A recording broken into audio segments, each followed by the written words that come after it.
어머니께서도 대전의 심광사의 신도셨다고 하는데 어린 시절 기억을 좀 되짚어 보면 초하룻날 되면은 절에 일하러 가셔서 뭐 한 이틀씩 안 들어오셨다고.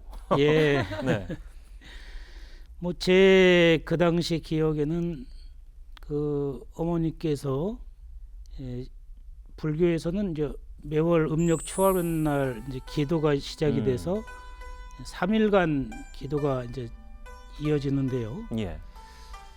그 3일 동안 집에 안 계시다 보니 그 어린 저로서는 어머니가 참 보고 싶은 마음도 좀 이제 있었는데 그 연휴를 제가 이렇게 살펴봤어요. 근데 그 당시에는 뭐 이렇게 먹고 사는 것도 많이 좀 힘들고 하니까 시장통에 있는 상인들 같은 경우는 절에 가서 기도할 수 있는 시간적 여유가 많지 않습니까? 네. 근데 어머니가 다 곳곳마다 다니면서 쌀이며 어떤 기도비며 이와 같은 것을 다 받으셔가지고 적으셔서 절로 이제 가지고 올라가시죠. 그래서 3일 동안 정성껏 기도를 하고 이렇게 내려오셨던 그런 기억이 납니다. 네. 아니 뭐 어머니 얘기를 하시니까 저희 어머니도 불교 신자시거든요. 근데 네. 제가 좀 항상 어릴 때부터 궁금했던 게 보통 이제 교회 다니시는 분들은 주일 예배를 가잖아요. 근데 소위 이제 날라리 교인들이라고 하죠. 뭐 간혹 이제 안 가시고 가끔 가는 분들이 있는데 저희 어머니는 그 부처님 오신 날 한 번 가더라고요. 1년에. 예, 이 신자는 어떻게 바라봐야 될지. 이런 신자들이 많죠. 전국에. 많죠. 예. 뭐 1년에 뭐 부처님 오신 날 하루 가서 불자하고 얘기하시는 분들이 있는데 예, 예. 틀린 얘기는 아니죠.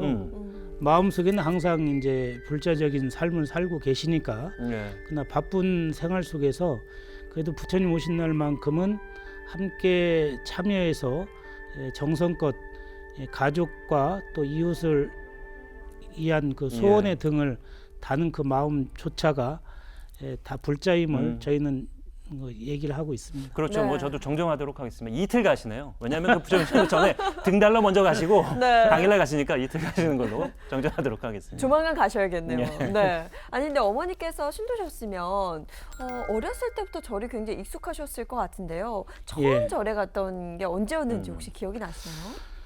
처음 절에 간 것은 어려서 어머니 손을 잡고 이제 다녔던 기억이 있고요. 네. 그 당시는 참 좋았던 것이 절에 가면 만난 음식이 사찰 그렇죠. 음식, 아. 즉 예. 요즘에 얘기하면 사찰 음식이죠. 비빔밥 이게 굉장히 예. 맛있었어요. 근데 그 당시는 뭐 이렇게 티각 같은 것도 그 있고 또 떡도 있고 네. 또 과일도 풍성하게 이제 있고 해서 절 갈 때만 되면 어머니한테 이렇게 졸라서 같이 가고 싶었던 그 기억이 있고요. 예. 실제 이제 절집에 가서 생활하고 또 학생회에 이제 입문을 하게 된 것은 초등학교 5학년 때부터 그 학생회에 이제 다니면서 초등부, 뭐 중등부, 아. 고등부 이와 같이 그 활동했던 기억이 아주 저에게는 모든 삶의 기억이 이제 절집 그 생활과 예. 네. 또 친구들 역시도 절집 친구, 그렇죠. 예, 또 절집 누나, 예. 아니 이와 그 같은 교회 기억이 오빠라는 있습니다. 얘기가 한동안 예. 인기였거든요. 예. 그럼 절 오빠 뭐 이런 얘기도 그럼 가능했겠네요. 그러니까 당시에는. 절집 누나, 절집 누나. 이쁜 누나. 근데 그때 당시에 절 다니시면서 만나게 되신 분이 대희 스님이라고 들었거든요. 예, 뭐 저희 스님은 그 당시에도 연세가 꽤 이제 높으셨어요. 근데 지금의 이제 기억에 보면 너무 인자하시고 또 저희가 학교를 끝나고 나서 이렇게 절로 가면 지금 같으면은 뭐 냉장고가 이제 있지만 이 냉장고 없는 시대가 되다 보니 이 벽장에 네.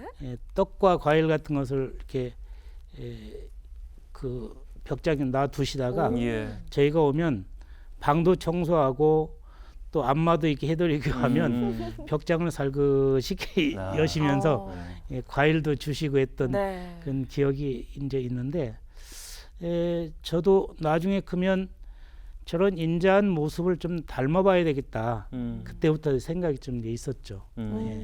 그럼 비슷하게 귀여운 이제 학생들 오면은 와서 이제 스님 하면서 이제 애교도 부리고 예. 마사지도 요즘 받으실 거 아니에요? 그럼 요즘에 어디다 숨겨두시는지 냉장고 어디 깊숙한 곳에 숨겨두시나요? 저도 제 벽장에 아, 곳곳에 많이 있습니다. 오. 먹을 게 벽장에 여전히. 먹을 것도 있고 또 선물도 있고. 네. 그래서 저는 저에게 그 왔다 가시는 분들께서는 누구도 다 손에 쥐어줍니다. 무엇을 하나도. 그 이유는 이 주지는 이것도 주지 저것도 주지 있는 것 없는 것 다 주지 그래서 이와 같은 주지 마음에서 네. 저는 아주 주지는 주지. 주지.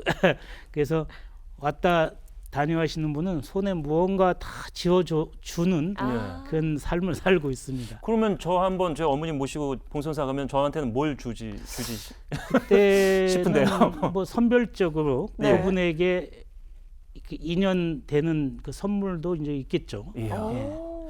굉장히 기대됩니다. 네. 예. 올해는 저기 어머니 가신 데 말고 봉선사로 가지고 한번 올라가야 되겠습니다.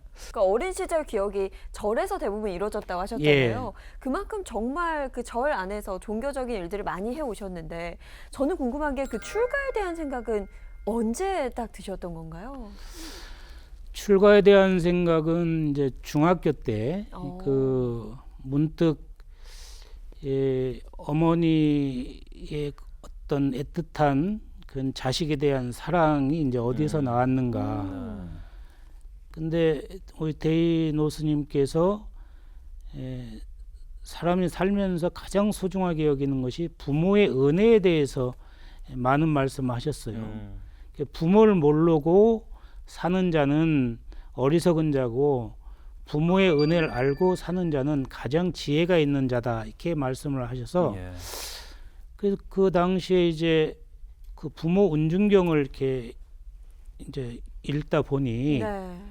부모님에 대한 이제 사랑과 그 은혜는 뭐 갚으려고 해도 다 갚아줄 수 없는 것이다라는 그 가르침을 마음속에 좀 새기고 그러면서 자연적 절집의 삶이 그 녹여지게 되고 또 그 속에서 함께 이제 몸이 이제 그 스님들과 똑같이 예. 생활하다가 나도 좀 스님이 한번 좀 돼야 되겠다 어. 이제 그런 생각을 좀 했죠. 그랬더니 저희 스님께서 스님은 아무나 하는 것이 아니다. 네. 하고 싶다 해도 인연이 없으면 못 하고 또 하기 싫다고 해도 인연이 있어야만이 스님이 되는 것이니 너가 지금부터 스님이 되고자 하는 마음을 가지면 다음에 꼭 스님이 될 수 있는 그런 선근 종자가 생길 것이다 이렇게 말씀하셔서 저는 그 당시부터 스님이 되고자 하는 마음을 좀 이제 가졌었죠. 네.